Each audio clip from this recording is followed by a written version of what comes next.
जारी रखते हुए और आगे बढ़ते हैं। और आज के सेशन में जिन कॉन्सेप्ट को हम लोग सीखने वाले हैं वो है एक सेलर बिहेवियर, जो कि आज आप लोगों ने सेशन में देखा, जिसको हमने दोपहर में जो सेशन किया उसमें डिस्कस किया था, लगभग 2 बजे के आसपास, 1:30 बजे के आसपास। जो आपको पास एक सेशन मिल जाएगा, नीचे डिस्क्रिप्शन को ओपन कीजिए और ओपन करके टेलीग्राम का लिंक मिलेगा, उसमें आप जाइए और वहाँ पर वो आपको मिल जाएगा वीडियो, उसको देखिएगा। तो वहाँ पर हम लोगों ने डिस्कस किया था कि प्राइस 47,700 के बाद एक बड़ा डाउनफॉल कर सकता है। तो 47,700 के ब्रेकडाउन के बाद एक बड़ा डाउनफॉल हमको देखने को मिला, क्योंकि OI डेटा वहाँ पर एक अच्छा खासा ओपन इंटरेस्ट दिखा रहा था। वहाँ लॉन्ग अनवाइंडिंग होने की वजह से एक बड़ी गिरावट पॉसिबिलिटी में थी, जो हम लोगों ने पहले से उस चीज़ पर बात की। अच्छा, तो सेलर बिहेवियर होता क्या है, पहला पॉइंट तो आज हम लोग ये समझेंगे। दूसरा ये कि कल के सेशन में किस लॉजिक से ट्रेड किया जाए, किस तरीके से अपनी ट्रेड को प्लान किया जाए, कौन कौन से कारण होंगे, कब एग्जीक्यूशन करेंगे, ठीक है। तो सारे कॉन्सेप्ट एक बार में आपके क्लियर हो जाएंगे। दूसरी बात, एक हम लोग आज टूल सीखेंगे जिससे कल आप ट्रेड एग्जीक्यूट करेंगे। मैं बताऊंगा कि कल उसको कैसे देखना है, जिसका नाम है फिब रिट्रेसमेंट, फिबोनाची को हम लोग सीखेंगे, ठीक है। तो देखिए, सेलर का बिहेवियर क्या होता है, बहुत क्लियर है। बायर का बिहेवियर है कीप एंड काम, धीरे धीरे प्राइस को ऊपर ले जाना, धीरे धीरे प्राइस को ऊपर ले जाना। सेलर का बिहेवियर है फास्ट एंड फ्यूरियस, बहुत तेजी से गिरावट करना, अचानक से बड़ी गिरावट में प्राइस को ले आना। जैसे कि ये कैंडल का करेक्शन, ये कैंडल का करेक्शन, आप पीछे आइए, जब गिरावट, अभी तो ये अप ट्रेंड में था, यहाँ पर देखिए जब गिरावट होती है ये करेक्शन, इतना बड़ा करेक्शन, ठीक है। अब जब जब डाउनफॉल देखेंगे ये करेक्शन, तो प्राइस जब भी डाउनफॉल में आता है तो मात्र 3 से 4 कैंडल्स में आप देखिए 46,200 का प्राइस 44,600 आ गया। यहाँ पर देखिए इस ट्रेंड में देखिए 44,400 का प्राइस 42,200 आ गया। तो इस तरह का मोमेंटम, डाउनफॉल जब भी होगा, bull market correction are fast and furious, इस लाइन को ध्यान रख लीजिए कि एक अप ट्रेंड का प्राइस जब भी करेक्शन मोड में आएगा तो करेक्शन बहुत तेज होंगे, बहुत तेज होंगे। तो आज तो बस शुरुआत हुई है, अभी आप क्लैरिटी से नहीं कह सकते। अभी हम लोगों ने लो ब्रेक की, देखिए ब्रेकडाउन की थ्योरी को समझिए। कोई सपोर्ट लेवल जब भी ब्रेक होगा तो उसकी थ्योरी को समझिए। आज हम लोगों ने एक सपोर्ट लाइन को ब्रेक किया, सपोर्ट लाइन ट्रेंड लाइन थी, ये लाइन है, ठीक है। अच्छा, कोई भी ट्रेंड लाइन की थ्योरी को मैंने आपको पहले भी सिखाया है, आज दोबारा बता दे रहा हूं, समझ लीजिए। ट्रेंड लाइन का ब्रेकडाउन किस तरीके से होता है, कोई प्राइस पहली बार जब किसी जोन को टच करता है वो अनटेस्टेड जोन होता है, पेंडिंग ऑर्डर्स होते हैं, पहले से खरीदारों के ऑर्डर पड़े हैं। जब प्राइस ऊपर निकल गया था तो वो ऑर्डर्स एग्जीक्यूट नहीं हो पाए थे, क्योंकि 100 रुपए का प्राइस पर ऑर्डर पड़ा है और प्राइस 102, 103, 105, 108 हो गया, तो वो ऑर्डर्स पेंडिंग रह गए। अब जब पहली बार प्राइस को टेस्ट किया गया तो प्राइस को कहते हैं अनटेस्टेड जोन, कि पहली बार जहां से पिछली डिमांड उठी वहां प्राइस आए तो गिरावट नहीं होगी, वहां से बाइंग उठेगी। तो देखिए यहां पे जब फर्स्ट टाइम प्राइस ने टच किया, यहां से निकला और फर्स्ट टाइम, तो डिमांड उठ रही है, ठीक है। दूसरी बार प्राइस ऊपर जाकर अगर हाई ब्रेक कर कर आए तो दोबारा से वहीं से डिमांड उठेगी, क्योंकि पिछली बार की डिमांड से ज्यादा थी। इस बार जो डिमांड आई है वो प्रीवियस टाइम जितनी बाइंग आई थी उससे ज्यादा थी, तो ये प्राइस दोबारा हाई की तरफ देखिए निकल कर गया और इस हाई को ब्रेक कर कर दोबारा लौट कर आया। तो दोबारा से ये अनटेस्टेड जोन हुआ, क्योंकि ये इस डिमांड ने प्रीवियस हाई को ब्रेक कर दिया, तो ये अनटेस्टेड जोन 2 बार टेस्ट हो गया। इस बार भी प्राइस ऊपर जाएगा।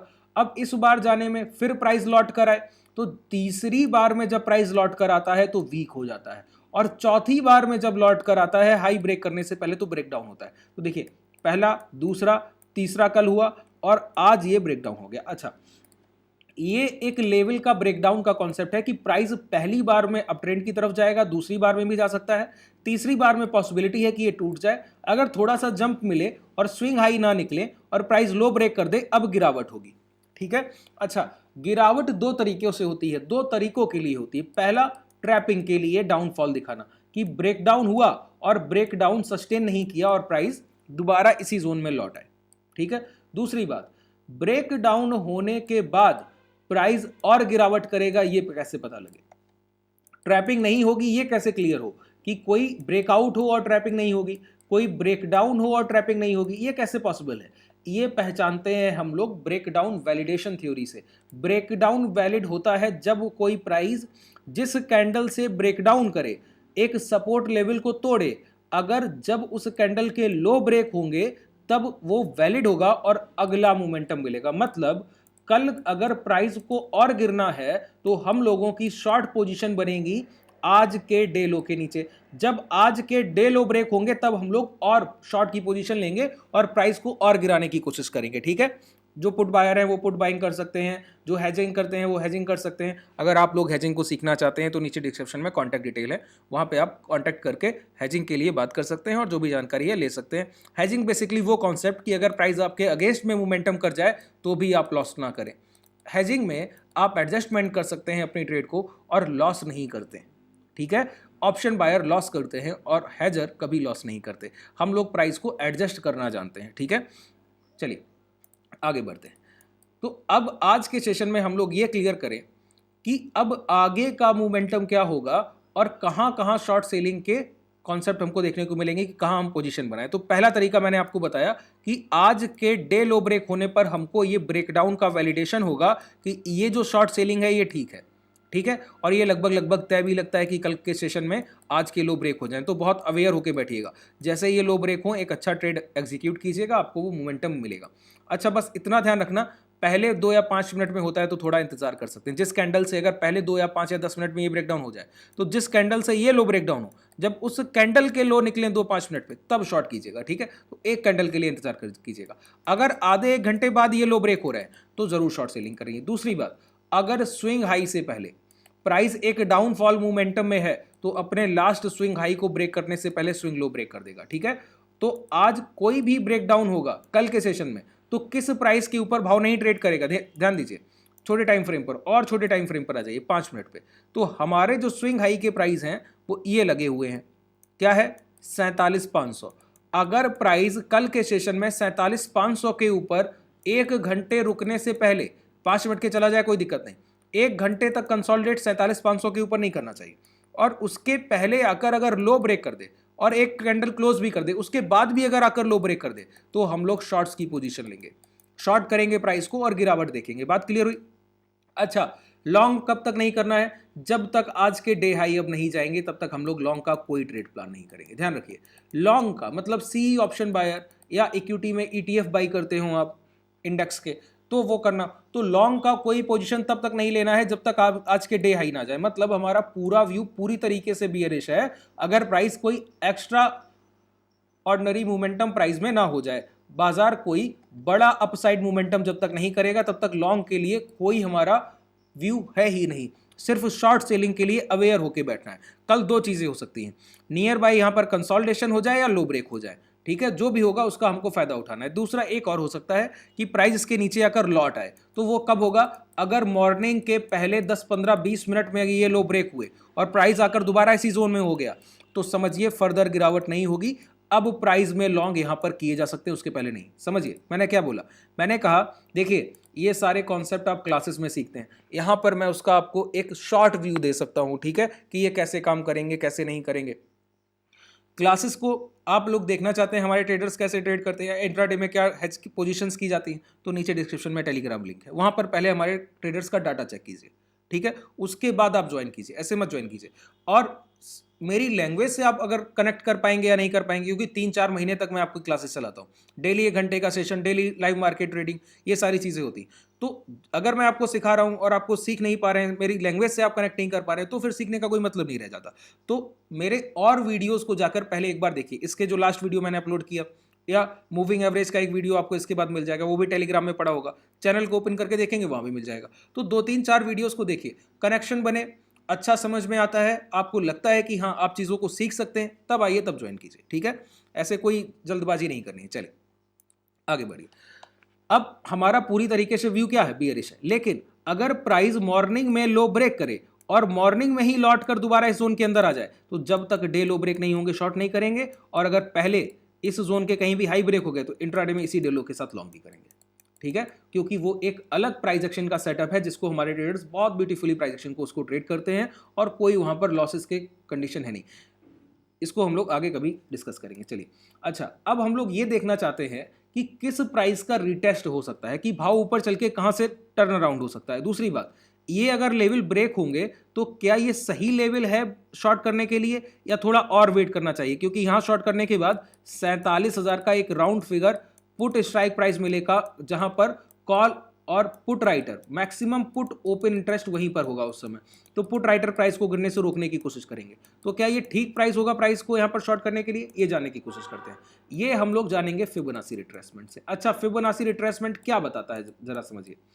देखिए, जैसे अगर सिर्फ आज के सेशन को आप देखें और मैं आपको फिबोनाची रिट्रेसमेंट समझा दूं तो बहुत आसान हो जाएगा।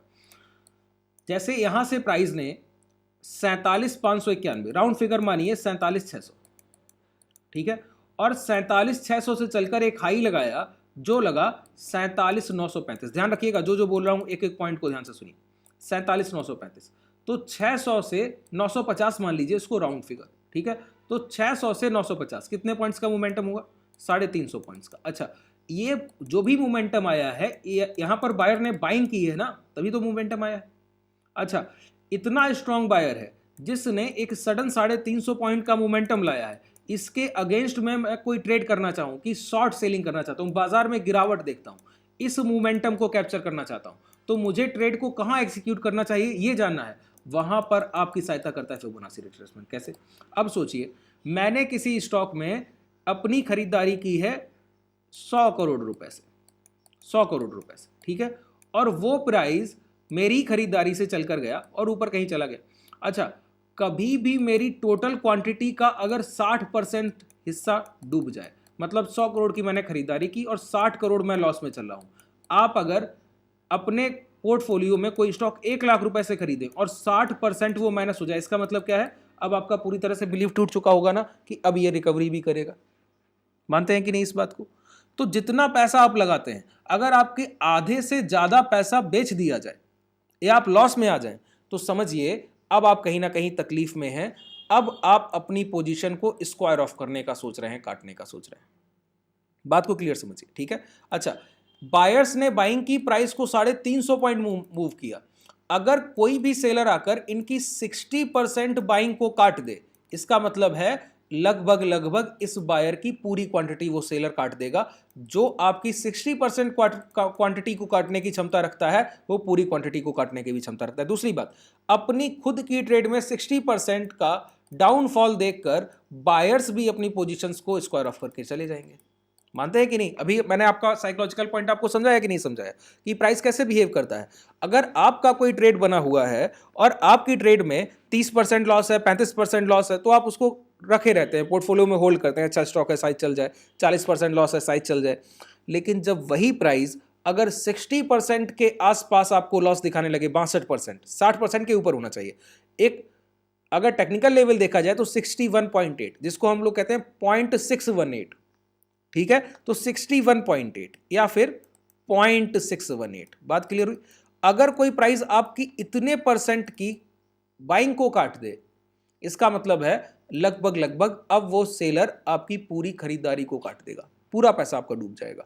तो इस डर से पहली चीज ये होगी, आप अपना पैसा निकालेंगे, बायर अपनी पोजीशन को स्क्वायर ऑफ करेंगे। दूसरी बात, सेलर्स के पास पैसा भी बहुत है। इतने बड़े बायर को देखकर जिसने मॉर्निंग में 350 पॉइंट्स की खरीदारी की हो, सेलर डरे नहीं, मतलब वो कहीं ना कहीं जानते हैं, अपनी एबिलिटी को पहचानते हैं कि इतने बड़े से बायर से वो फाइट कर सकते हैं, तभी उन्होंने इतनी बड़ी क्वांटिटी शॉर्ट सेलिंग की, अपना बड़ा पैसा लगा दिया। बात क्लियर हुई? इसी को हम लोग कहते हैं फिबोनाची रिट्रेसमेंट। मतलब यहां हाई टू लो, इस जगह से इस जगह तक कितना मोमेंटम हुआ? 350 पॉइंट। अच्छा, 350 पॉइंट का मैं आपसे पूछूं आधा कितना होता है? 50%। तो आप बोलेंगे 350 पॉइंट्स का आधा आपको जानना है, तो 175, 175, ठीक है। 175 पॉइंट अगर प्राइस यहां से टूट जाए, इसका मतलब है बायर का 50% जो उन्होंने बाइंग की, उतना हिस्सा सेलर्स ने काट दिया। मैंने कहा 60% काटा जाना चाहिए, मतलब 35 पॉइंट एक्स्ट्रा। 10% 350 का कितना होता है? लॉजिकल रहिए, देखिए टेक्निकल टूल का इस्तेमाल करते हैं और टूल का बेसिक ही नहीं जानते हैं, तो क्या मतलब है टूल को यूज करने का? मैंने एवरेज सिखाया है, एवरेज का वीडियो टेलीग्राम में मिल जाएगा, देखिए जाकर। नहीं टेलीग्राम को अगर ओपन करें, चैनल को ओपन कीजिए, मूविंग एवरेज का वीडियो देखे जाकर, कल मैंने अपलोड किया। इतना रिलीवेंट आपको जब चीजें तथ्य बताए जाएंगे, तब आप कहीं ना कहीं प्रॉफिटेबल हो पाइएगा। इन टूल्स के सारे आप RSI को कोई एज अ सेटअप यूज करें, सुपर ट्रेंड सबसे वाहियात इंडिकेटर मैं बोलता हूं, आप लोग उसको यूज करें, ठीक है। इन तरीके के MACD को यूज कर रहे हैं, जो भी आप लोग यूज करें, ये सारी चीजें आपको लॉस। अच्छा, मैं एक कॉन्सेप्ट बताऊं, RSI में लिखा है 60 के ऊपर प्राइस ट्रेंडिंग होगा, 75 के पास ओवरबॉट है, ठीक है, 30 के नीचे ओवरसोल्ड है। ये लिखा किसने? इंस्टीट्यूशंस ने लिखा है ना, और इंस्टीट्यूशंस ही तो आपका पैसा खा रहे हैं, उनको पता है, उन्होंने आपको क्या बताया है, क्या चीज़ों को समझा कर रखा है, ठीक है। आप एज अ रोबोट उनके लिए काम करते हैं, जो उन्होंने बताया वही आपको बार बार जानकारी परोसी जा रही, और आप उसी को ट्रेड करते हुए हर बार लॉस कर रहे हैं। बात क्लियर है? तो जो मूविंग एवरेज सबसे बेहतरीन टूल होता है, क्योंकि भाव का सबसे बेहतरीन उसका अगर कोई एक निचोड़ लेकर आता है तो उसका औसत की खरीदारी किसी प्राइस पर हुई, कि फिर किसी प्राइस पर हुई, फिर किसी प्राइस, तो उसका औसत कुछ ना कुछ निकल कर आया होगा। बायर का कुछ एवरेज होगा, सेलर का कुछ एवरेज होगा। नीचे डिस्क्रिप्शन में जाइए, टेलीग्राम आपको मिल जाएगा, वहां पर वो वीडियो जरूर देखिए, ठीक है। मैंने बहुत अच्छे से वहां पर चीज़ों को क्लियर किया। अभी पूरा एवरेज का टॉपिक खत्म नहीं हुआ है, उसके लिए मैं 2 से 3 सेशन लेता हूँ, वो क्लासेस में जब आप आएंगे वहां पे आपको सिखाऊंगा बहुत ब्रीफली कि क्या क्या पॉइंट्स को और ध्यान रखते हैं। एवरेज बहुत बड़ा कॉन्सेप्ट है सर, ठीक है। अगर आप उसके सारे कॉन्सेप्ट को सीख लेंगे तो लाइफ लॉन्ग मात्र एवरेज को ट्रेड करते करते प्रॉफिटेबल हो जाइएगा, और कुछ ट्रेड करने की जरूरत ही नहीं। समझिए, 50% मतलब 175 पॉइंट। मैंने कहा 60% से ज्यादा काटे, बिल्कुल क्लियर होना चाहिए कि सेलर अब डोमिनेट करेगा ही करेगा।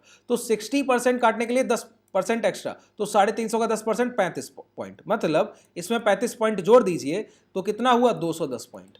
अगर 47,950 से 210 पॉइंट प्राइस नीचे गिर गया और फिर उसको 210 पॉइंट्स के और नीचे जा रहा है, मतलब अब पूरी तरीके से प्राइस डाउनफॉल में है, अब आपको ट्रेड एग्जीक्यूट करना चाहिए, अब आपको ट्रेड एग्जीक्यूट करना चाहिए। तो समझिए, यहां से यहां तक प्राइस गया 47,940, ठीक है, और यहां से आपको 200 पॉइंट नीचे आ रहा है, 950 से 200 पॉइंट नीचे आइए तो 750, 10 पॉइंट एक्स्ट्रा 740। तो लगभग अगर प्राइस कभी 740 या 730 को ब्रेक करेगा तो गिर जाएगा ना।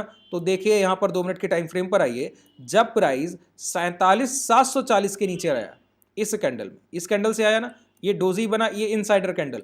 आप लोग बताइएगा, कल के सेशन में इनसाइड कैंडल को ट्रेड करना सिखाऊंगा। ये पूरा मोमेंटम ही इस कैंडल की वजह से आया, पूरा मोमेंटम, ठीक है। कल के सेशन में सिखा दूंगा। आप लोग कमेंट सेक्शन में बताइएगा, या नीचे डिस्क्रिप्शन में कॉन्टैक्ट डिटेल है, वहां भी जाकर आप मैसेज कर सकते हैं, टेलीग्राम में जाकर भी आप मैसेज कर सकते हैं, ठीक है। चलिए, अब इस कैंडल में ये लो ब्रेक हुए तो देखिए इसके बाद कितना बड़ा मोमेंटम आपको मिला, ठीक है। तो यही चीज हम लोग बड़े टाइम फ्रेम पर अब देखेंगे। मेजरली हम लोग इंट्राडे में यही टाइम फ्रेम 2 मिनट का हमारे traders maximum time frame trade करते हैं। अच्छा देखिए, ये आपको टूल मिल जाएगा इस तरीके से, फिबोनाची रिट्रेसमेंट, ठीक है। अब मैं कहता हूं हाई टू लो, तो मेरे लिए लास्ट स्विंग लो, पहले मैं एक बार इसको हटा देता हूं, मेरे लिए लास्ट स्विंग लो प्राइस चलकर जहां लो लगाया, फ्रेश लो, और यहां से मेरे लिए हाई ये है। तो मैं ये देखूंगा कि यहां से लेकर यहां तक जितना मोमेंटम हुआ, इसका 60% अगर सेलर काट दे, इसका मतलब है बाकी का 40% और उससे ज्यादा भी गिरावट हो सकती है, ठीक है। कम से कम ये 40% तो ग्रैब करने को मिलेगा। तो क्या करना है, इस तरीके से उठाइए फिबोनाची रिट्रेसमेंट को, पहला क्लिक लो पर और दूसरा क्लिक हाई पर। बात क्लियर हुई? यहां पर लिख कर आ रहा है, देखिए 0.618 लिख कर आ रहा है ना, तो ये ब्रेक हो गया है। ब्रेक हो गया है कि नहीं हो गया? तो कल मैक्सिमम प्राइस क्या कर सकता है इस 0.618, 47,320, 330, 350 या 400 के आसपास जाके, यहां कहीं से भी लौट आए 500 के पहले, ठीक है। एक बार जाए 0.618 के ऊपर और दोबारा लौट के, अगर दोबारा लौट के 47,300 के नीचे आ जाए, शॉर्ट्स की पोजीशन डे लो के नीचे शॉर्ट कीजिएगा, तो अगला टारगेट आपका यही है। अगला टारगेट क्या है? 46,500 के आसपास, ठीक है। बिल्कुल क्लियर, समझ गए? फिबोनाची को ऐसे हर बार यूज करते हैं। अच्छा, ये मैंने शॉर्ट के लिए बताया, लॉन्ग के लिए अगले सेशन में जब फिबोनाची को कोई सेटअप बनेगा किसी प्राइस में तो बता दूंगा, वहां पर ये डेटा आपके लिए क्लियर हो जाएगा। फिबोनाची को पूरी तरीके से सीखना चाहते हैं तो बताइएगा, तो उसके लिए मैं अलग एक सेशन कर दूंगा। चलिए, कोई भी डाउट रह गया हो कमेंट सेक्शन में बताइएगा, कुछ भी नया सीखना चाहते हो वो भी कमेंट सेक्शन में बताइएगा, और अपने जो भी आपके जानने वाले लोग हैं जो बाजार को अभी तक नहीं समझ पा रहे हैं, अभी भी परेशान है सर, उनके साथ इस वीडियो को शेयर कीजिए, उन लोगों को भी कुछ अच्छा सीखने को मिले। यही हमारी आप लोगों से एक उम्मीद है। धन्यवाद।